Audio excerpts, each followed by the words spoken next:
안녕하세요. 반갑습니다. 오세훈입니다. 오늘은 저희 광진 지역의 지지율 조사, 여론조사 결과가 의미 있는 유의미한 추세가 하나 보여서 그 점에 대해서 한 가지만 좀 오늘 언급을 할까 합니다.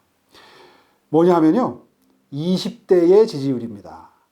20대의 지지율이 제가 고민정 후보에 비해서 상당히 높게 나오는 추세가 발견이 됩니다. 하나만 그런 게 아니라 세 개의 여론조사가 대체적으로 그 추세가 숫자의 차이는 있지만 대체적으로 유지하는 걸로 봐서 믿어도 될 것 같다는 생각이 드는데요. 과연 그 이유가 무엇일까? 오늘 한번 함께 생각을 해보려고 합니다. 여러분 생각에는 원인이 어디에 있을 것 같습니까? 이곳은 18살부터 39살까지 이른바 2030이라고 분류가 되는 연령대의 비율이 다른 서울 지역 평균에 비해서 높습니다. 여기는 2030 세대의 인구 비율이 무려 43.1%나 됩니다. 이렇게 놓고 보면 실감이 잘 안 나실 텐데요. 15만 3천 명의 유권자 중에 6만 6천 명이 2030으로 분류가 됩니다. 그러니까 엄청나게 많은 정말 젊은 지역구라고 아니할 수 없죠.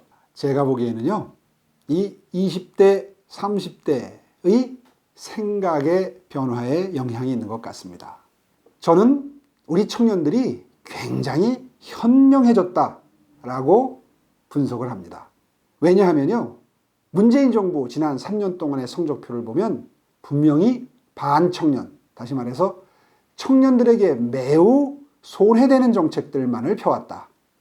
반미래 정책, 미래 세대에게 손해가 되는 정책들만 골라서 펴왔다 하는 사실을 청년들이 이제 알아챘기 때문이라고 저는 생각합니다. 반미래, 반청년 정책의 대표적인 것들이 뭐가 있을까요? 첫째는 국가 부채입니다. 다시 말해서 적자 부채를 발행해가면서 예산을 키우고 그 키운 예산의 사상 최대의 비중이 현금 복지, 현금 퍼주기성 복지로 구성이 되어 있는 거죠. 다시 말해서 전체 예산에서 차지하는 복지의 비율을 급격하게 높여가는데 그 중에서도 현금을 막 나누어주는 식의 복지를 엄청나게 키워서 결국은 청년들이 느끼기에 인심은 문재인 정부가 쓰고 있지만 결국 그 빚을 갚는 것은 우리 20대, 30대일 것이다 라는 확신을 가지게 된 거죠. 앞으로 30년 뒤에 무려 6배가 된다. 한번 생각해 보십시오. 세율을 10%, 20%만 올린다고 해도 정말 조세 저항이 크고 정말 힘들어 하시는데 1배도 아니고 2배도 아니고 6배가 늘어난다. 30년 뒤엔 그렇다.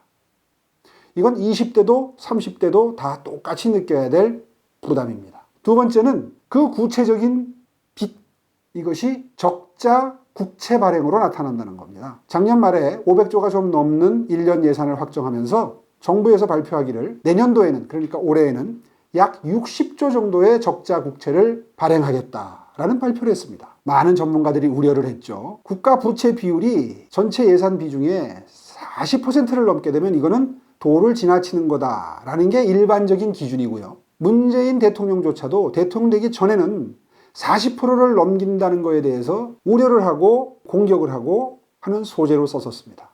그런데 본인이 대통령이 되고 나니까 40% 넘기면 어떠냐? 45%면 어떠냐? 그런 나라도 외국에 많다. 뭐 이런 식의 억지 주장을 하는 것을 기억하고 계실 겁니다. 그런데 그것이 이 코로나 바이러스 때문에 또 무너졌습니다. 이 코로나 바이러스 때문에 추경을 하는데 또 10조 이상의 적자 국채를 발행하겠다고 합니다. 그러니까 불과 2개월 만에, 해가 바뀐 지 2개월 만에 60조 적자 국채를 발행하겠다는 것도 약속을 못 지키고 그것이 또 합계 70조가 될 위기에 처했다는 거죠. 이런 모습을 지켜보면서 20대들이 어떤 생각을 하겠습니까? 저는 그 우려가 이런 지지율로 이번 총선에서 비단 광진을 뿐만 아니라 모든 지역에서 그것이 표로 발현이 될 것이다. 나타날 것이다. 이런 생각을 합니다. 그리고 또 하나 청년들을 분노하게 만드는 것은 실업률이죠. 굳이 수치를 들먹이지 않더라도 17년 만에 최악의 실업률을 기록하고 있고 그나마 일자리가 생기는 것은 대부분 재정을 풀어서, 다시 말해서 여러분이 내신 세금을 가지고 마련된 예산을 풀어서 만들어지는 단기 일자리들, 공공 일자리들, 다시 말해서 어르신들께 약간의 공공근로를 하고 그분들께 그 대가로 드리는 그런 형태의 일자리, 수치, 그 통계를 가지고 일자리가 조금 늘었다라고 주장을 하는 정도입니다. 그러니까 그야말로 양질의 일자리라고 하는 것, 우리 청년들이 목마르게 기다리고 있는 정말 보수도 좋고 사내 복지도 좋은, 정말 지금은 꿈만 같이 돼버린 양질의 일자리, 좋은 일자리는 이제 스스로의 힘으로 찾기가 거의 힘들어졌다는 거죠. 적자 국채를 발행한다고 하니까 당시의 청와대 대변인이 곡물은 곳간에 쌓아두면 썩는다. 그러니 썩기 전에 써야 된다. 여기에 엄청나게 10,000개 이상의 분노의 댓글이 붙었습니다. 아니 세상에 국가 재정을 이렇게 가볍게 생각하는가. 재정이 쌓아두면 썩는 곡물에 비교할 수 있는 것이냐 했더니 맥락을 보아달라. 이런 변명을 했었습니다. 맥락을 보아도 결론은 같습니다.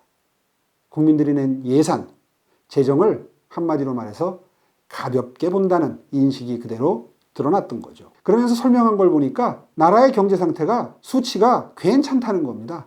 한마디로 말해서 바탕이 튼튼하니까 빚을 내서 써도 된다는 논리인데요. 그 튼튼한 바탕은 누가 만들어줬습니까? 본인들이 그렇게도 공격했던 박근혜 정부, 이명박 정부가 만들어 놓은 거 아닙니까? 그런데 그런 얘기는 쏙 빼고 나라의 경제 상태가 기초가 튼튼하니 빚을 좀 써도 된다. 또 이런 이야기를 양심의 가책도 느끼지 않으면서 하는 정부. 이 정부에 대해서 이번 총선에 대해서 심판하겠다는 그런 분위기가 이 여론조사에서 특히 젊은 층 사이에서 읽혀져서 오늘은 그 부분에 대해서 강조해서 말씀을 드렸습니다. 그리고 또 한 가지, 20대들의 이러한 현명한 판단이 정말 고개가 숙여집니다.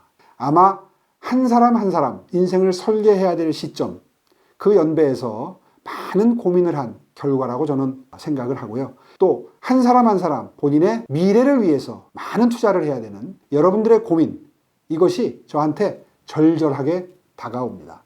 노력하겠습니다. 그리고 여러분 한 분 한 분의 고민이 정말 희망으로 바뀔 수 있도록 여러분과 교감하고 여러분과 호흡하는 정치를 하기 위해서 최선의 노력을 다하겠다 하는 말씀을 드립니다.